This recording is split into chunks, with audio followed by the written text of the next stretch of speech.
Hey guys, happy 2021. I hope you guys have had a nice break. We are going to start chapter 11 today, the Troll and Goblin Territory in the Land of Stories. Just to recap with my friends, William, what did we find out about Jack and Goldilocks?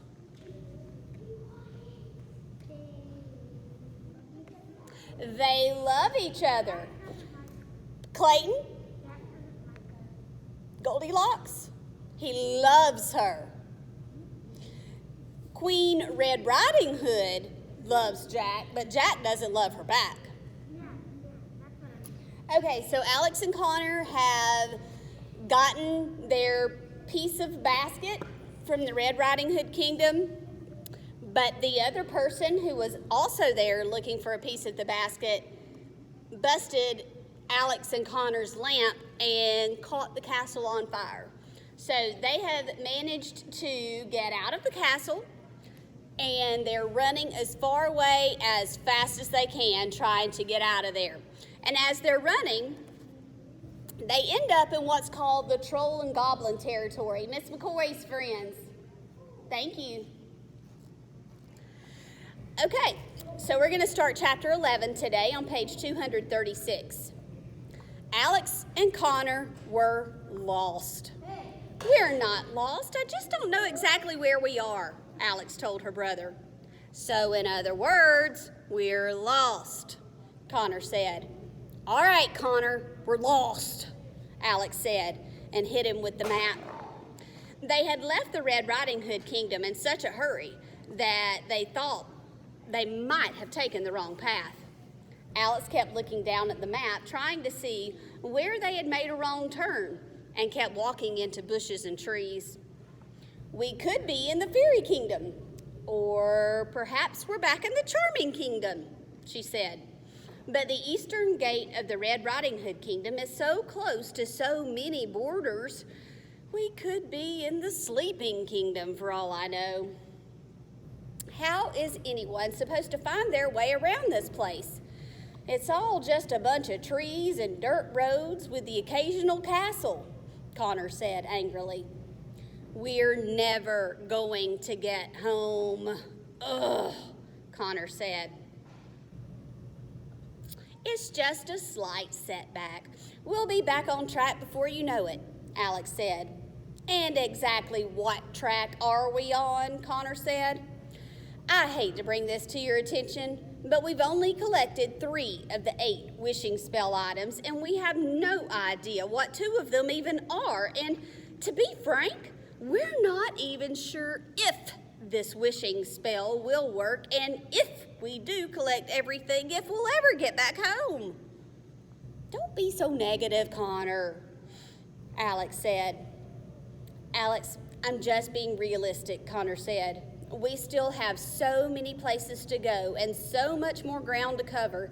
And after seeing that weird jungle woman in the Red Riding Hood castle take a chunk of the basket, we may not be the only ones going after this wishing spell thing. What if we don't succeed? Have you thought about what we'll do if we get stuck here? Pages are sticking. She hadn't thought about that, and she didn't want to. She was afraid that thinking about it would make it much more possible. Alex inspected the map further, tracing it with her index finger. All right, I think I figured out what we did wrong, Alex said. We? You've been hogging the map since we got it, Connor said. All right, I think I figured out what I did wrong, Alex said, with her cheeks reddening with anger. The path that we should have taken is just on the other side of the forest next to us. We'll walk through the forest, get on the correct path, and then be on our way into the Fairy Kingdom.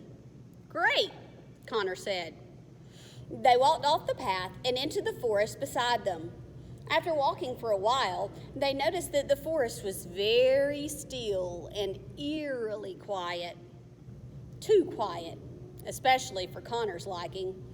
He had a bad feeling in the pit of his stomach since they'd entered this forest. The trees grew taller here, but whenever the twins looked up, there were no birds or bugs or anything to be seen gliding from tree to tree. The whole forest, excluding the trees, seemed lifeless. "Hey, Alex," Connor asked. "Yes, Connor," Alex said. "Have you noticed we haven't seen any animals or birds for quite a while?" he said. "No, I haven't. I've been a little preoccupied," Alex said, still looking down at the map. "I'm just saying, don't you think it's kind of strange that we're the only..." Ah! And without warning, the twins were jerked suddenly upward and suspended in the air. They were dangling above the ground in some sort of roped net.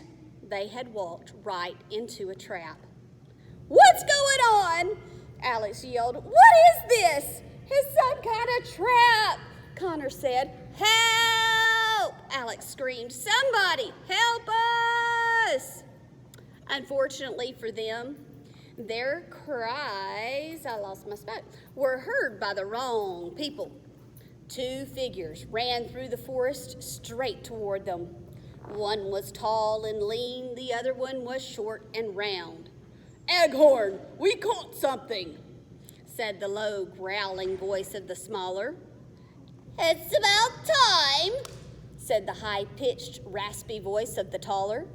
They came close, and the twins could make out the frightening faces of a goblin and a troll standing before them. The goblin was a gangly and thin, with big yellow eyes and pea-green skin. The troll was fat and frumpy with a huge nose and horns. Both had big, pointy ears that stuck out of the sides of their heads. "Let us go," Connor demanded. "You can't do this," Alex yelled.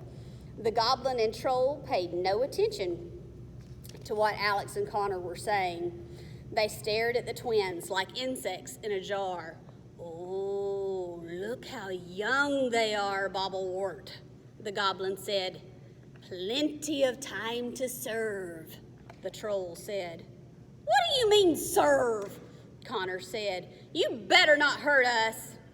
"Let us out of this net right now or I'll report you to the local authorities," Alex said, not knowing whom she might be referring to.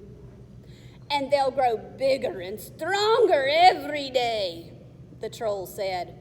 "Bobblewort, get the cart," the goblin instructed. "They're going to make perfect slaves." The twins struggled twice as hard against the net when they heard the word slaves. They remembered what Froggy had told them over tea.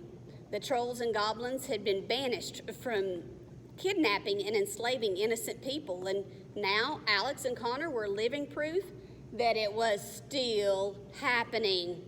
How were they ever going to escape this? Bobblewort, the troll, ran off and returned a moment later driving a small cart pulled by a frail donkey. Eghorn, the goblin, cut a rope above the net, and the twins fell hard into the cart. They continued to fight against the restraints of the net, but it was no use. Eghorn climbed aboard the cart and sat next to Bobblewort. They both took the reins and they whipped the donkey belligerently until the cart reached full speed. We'll stop there today. I'll see you guys tomorrow. Bye.